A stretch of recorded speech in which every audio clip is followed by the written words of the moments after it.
ذرا راستوں سے گزرتے دیکھو، وہاں سے پی ایچ ڈی بھی گزرتا ہے، وہاں بزنس مین بھی گزرتا ہے، وہاں ایم فل کرنے والے بھی گزرتے ہیں، اور پیاری پیاری موٹی موٹی آنکھیں رکھنے والے جن کی آنکھوں کو اللہ نے کتنا پیارا بنایا ہے، سب گزر رہے ہوتے ہیں۔ کوڑا کرکٹ پڑا ہے، کوئی آنکھوں کی زکوٰۃ دینے کے لیے تیار نہیں ہے، کوئی اپنے علم کی زکوٰۃ دینے کے لیے تیار نہیں ہے۔ اللہ کی رسول صلی اللہ علیہ وسلم نے فرمایا طہروا ساحاتکم فإن أنتن الساحات ساحات اليہود، اپنے ماحول کو صاف ستھرا رکھا کرو کیونکہ سب سے اسمیلی اور بدبودار ماحول یہودیوں کے ہوتے ہیں۔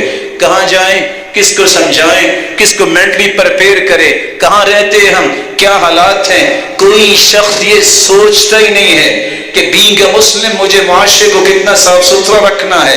اللہ کے رسول کا فرمان ہے تعدل الشوکۃ عن الطریق والعظم والحجر، راستے سے پتھر کو ہٹانا، راستے سے ہڈی کو اٹھانا، راستے سے کانٹے کو ہٹانا بہت بڑا صدقہ ہے۔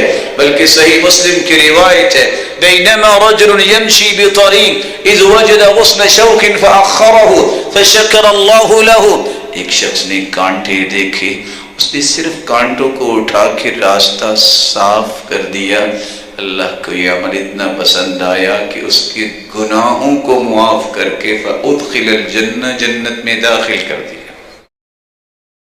اور دوسری روایت کے الفاظ ہیں، اللہ کے رسول فرماتے ہیں دخلت الجنہ فرأیت رجلا، میں نے دیکھا کہ جنت میں گیا کہ ایک آدمی جنت میں خوشی سے اچھل رہا ہے۔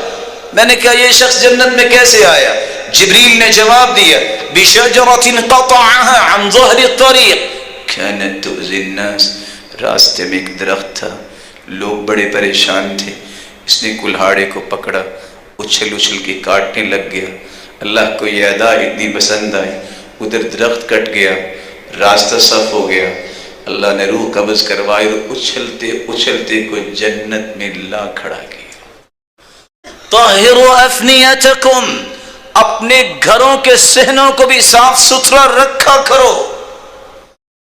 اگر سمجھتے ہیں کہ یہ میرا معاشرہ ہے، یہ میری سوسائٹی ہے، یہ میرا گھر ہے، یہ میرا نیبر ہے، یہ میرے روڈ اور راستے ہیں، یہ میرا معاشرہ ہے، یہ میرا وطن ہے، صاف ستھرا رکھو، امن والا بناؤ۔ فَإِنَّ أَنْتَنَ السَّاحَاتِ سَاحَاتُ الْيَهُودِ، تو یہودیوں کا طریقہ تھا، اپنے ماحول کو سمیلی رکھتے ہیں، مسلمانوں کا تو یہ طریقہ نہیں ہے۔ رسول اکرم صلی اللہ علیہ وآلہ وسلم نے یہ پہلو اپنی امت کے لیے چھوڑے ہیں۔ اللہ ہم سب کو اختیار کرنے کی توفیق دے۔